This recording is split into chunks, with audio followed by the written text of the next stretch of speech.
What's up, KAG? May nakita bang post na times 10 na yung coin ko? Tapos bigla kang napabili. Pero ilang araw lang, ikaw na yung naiwan na nalulugi. Kung nangyari na yan sa'yo, hindi ka nag-iisa. Ang masakit, hindi market ang unang kalaban mo. Sarili mong emosyon. Pag-usapan natin yan. Let's go. May tanong ako sa'yo. Ilang beses ka nang nagsabi ng sayang kung bumili lang sana ako noon? Tapos, pagkatapos mong makita na sobrang taas na ng presyo, doon ka palang bumibili. At alam mo ang nakakagulat, hindi ito problema ng mga baguhan lang. Kahit experienced na investor nabibiktima rin dito. Ang tawag dyan, FOMO. Fear of missing out. Pero ang tanong, paano ba talaga umiwas sa FOMO? At bakit may mga tao na kalmado lang kahit lahat ng tao nagpa-panic buying na? Ano ba talaga ang FOMO? Kapag sinabi nating FOMO, hindi ibig sabihin na mahina ka. Normal reaction ito ng utak. Kapag nakita mong kumikita ang iba, feeling mo, ikaw lang ang napag-iiwanan. Parang may sale sa mall. Kapag sinabi nilang hanggang ngayon na lang ito, mas gusto mong bumili agad. Kahit hindi mo naman kailangan. Ganon din sa investment. Kapag puro green ang timeline mo, puro success stories, feeling mo, huli na ako. At doon nagsisimula ang problema. Hindi ka na bumibili dahil may plano ka. Bumibili ka dahil natatakot kang maiwan. At malaki ang pagkakaiba nun. Bakit delikado ang FOMO? Isipin mo to. May kaibigan ka nagsabing, pre, doble na ang pera ko. Siyempre maiinggit ka. Pero ang hindi niya sinasabi, baka 1 taon na niyang hawak yun. Ikaw, nakita mo lang na tumaas na at doon ka pa bumili. Ito ang common cycle. Tahimik ang market, walang gustong bumili.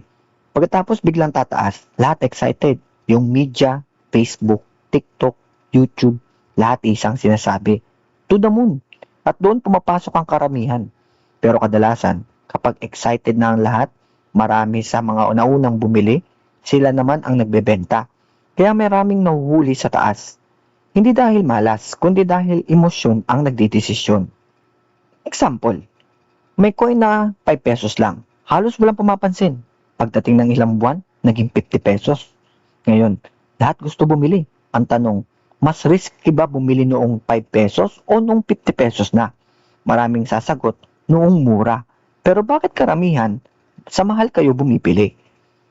Dahil hindi presyo ang sinusunod, emosyon ang sinusunod. Anong realization? Dito ko ito na-realize. Kapag gusto ko nang bumili, dahil lang trending, humihinto muna ako.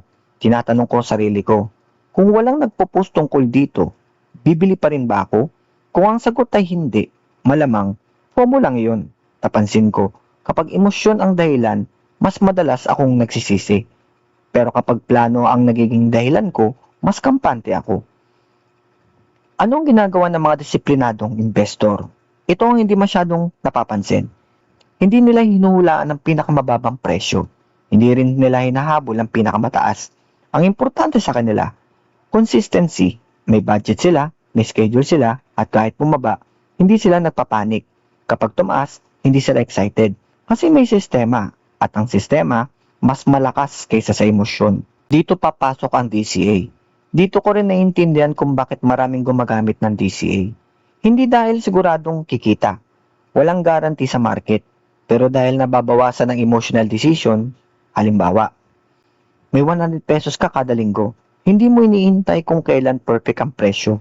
Unti-unti kang bumibili. Kapag bumaba, nakakabili ka pa rin. Kahit tumaas, nakakabili ka pa rin. Hindi mo kailangang hulaan ang future. Ang ginagawa mo, ginagawang habit ang pag-iipon. At para sa akin, mas importante yon kaysa sa paghahabol ng hype. Personal opinion ko lang ito. Hindi ako fan ng pagbili dahil lang sinabi ng influencer. Kahit gaano pa kalaki ang followers niya, hindi rin sapat ang isang viral post. Mas gusto kong maintindihan muna, ano ba talaga ang binibili ko? Anong risk? May gamit ba? May future ba? Kung wala kang sagot, baka hindi pa oras bumili. Ang strength ng ganitong approach, mas kalmado ka. Mas konti ang emotional mistakes. Ang weakness naman, minsan mapapanood mo talaga na tumaas ang presyo ng wala ka. At oo, masakit yun. Pero para sa akin, mas okay nang mamiss ang opportunity kaysa maubos ang ipon dahil sa padalos-dalos na desisyon. Alam mo ba, May study sa behavioral finance na nagpapakita na ang fear at greed ang dalawang pinakamalaking dahilan kung bakit maraming retail investor ang bumibili sa mataas at nagbebenta sa baba. Ibig sabihin, hindi information ang kulang, disiplina ang kulang. Sa dulo, hindi mo kailangang habulin ang bawat trending na investment. Hindi lahat ng opportunity para sa'yo. Minsan, pinakamagandang desisyon ay ang hindi mo na gumawa ng desisyon. Mas mahalaga ang consistency kaysa investment. Mas mahalaga ang consistency kaysa excitement. Mas mahalaga ang habit kaysa hype. At baka, ang perang hinahabol mo ngayon, mas mabilis mong mabuo kung hindi mo ito minamadali. Kung may natutunan ka ngayon, comment mo dyan sa baba. Ano ang pinakamalaking FOMO experience mo? Baka makatulong din ang kwento mo sa ibang viewers.